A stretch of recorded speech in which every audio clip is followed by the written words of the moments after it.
This video is only for entertainment purpose. Please don't take it seriously. एक बार की बात है जब अनुपमा ने बनराज की पिटाई कर दी। और पिटाई का कारण ये था कि अनुपमा बनराज को बर्तन धोने को कह रही थी, लेकिन वो मान ही नहीं रहा था। वो बोल रहा था कि मैं अभी नहीं, 10 मिनट बाद मंजूंगा बर्तन। तो अनुपमा ने फिर क्या था, अनुपमा झाड़ू लेकर आई और उसने बनराज को सूत दिया। जब वो बनराज को सूत रही थी तो बनराज बहुत ज़ोर ज़ोर से चिल्ला रहा था। वो दर्द से करा रहा था, वो बहुत चिल्लाने लगा। उसकी चिल्लाने की आवाज़ सुनकर बा वहाँ से गुजर रही थी तो उसने पूछा, क्या हुआ अनुपमा बेटा, तू बनराज को क्यों सूत रही है? तो अनुपमा बोली कि बा आप बीच में मत पड़िए, मैं इस नकारे को बोल रही थी कि बर्तन मांज, तो वो बर्तन मांज ही नहीं रहा था और वो मोबाइल पर लगा हुआ था। तो मैंने सोचा कि क्यों ना आज इसे सूत दूं। तो बा ने कहा, अनुपमा तुझे शर्म नहीं आती, तूने कैसे मेरे बेटे को सूता? तो अनुपमा ने कहा, चुप बुढ़िया, अभी मैं तुझे भी सूत दूंगी और तू कहीं की नहीं रहेगी। दोनों माँ बेटा मुँह दिखाने लायक नहीं रहेंगे, मोहल्ले में मारे मारे फिरेंगे, भीख भी नहीं देगा कोई, ऐसी हालत बना दूंगी। दोनों माँ बेटे सिर्फ निकम्मे की तरह खाते रहते हैं और मेरे पे बोझ पड़े हुए हैं। ना कोई बर्तन मांजना चाहता है, ना कोई झाड़ू लगाना चाहती है। अब अगर आप बचना चाहती हैं मेरी सुताई से तो आप तुरंत अपने बेटे के बदले बर्तन मांज दीजिए, नहीं तो आप सुता जाएंगी।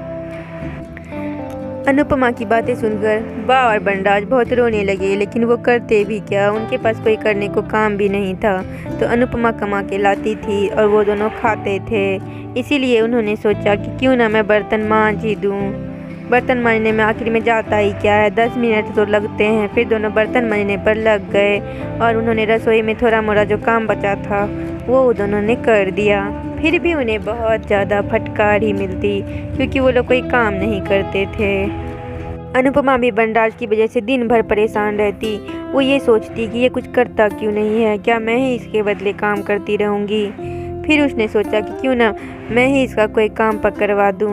वो तरह तरह के लोगों से बात करने गई कि वो कोई बनराज को काम दे दे।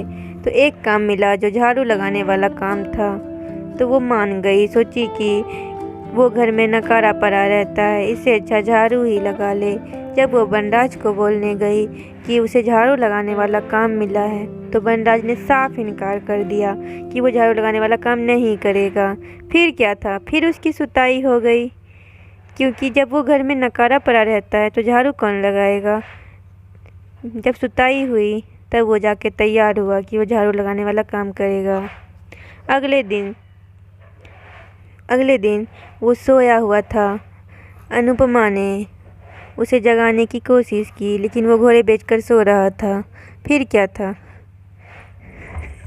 अनुपमा उसे सूतने ही वाली थी कि वो बहुत ज़्यादा डर के उठ गया और जल्दी जल्दी अपना काम करके नहा धो के झाड़ू मारने के काम पे निकल पड़ा। वहाँ उसने बहुत मेहनत की, खून पसीना बहाया, दिन भर झाड़ू मारा, तब जाके उसे कुछ पैसे मिले। तो फिर वो घर आया और अनुपमा को पैसे ला कर दिए, तब माहौल थोड़ा ठीक था।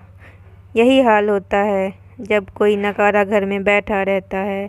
ये कहानी हमें यही शिक्षा देती है कि हमें कभी घर पर बोझ बनकर नहीं बैठना चाहिए। अगर झाड़ू लगाने वाला छोटा सा भी काम हो तो वो भी कर लेना चाहिए, लेकिन मुफ्त में किसी के पैसे को नहीं खाना चाहिए।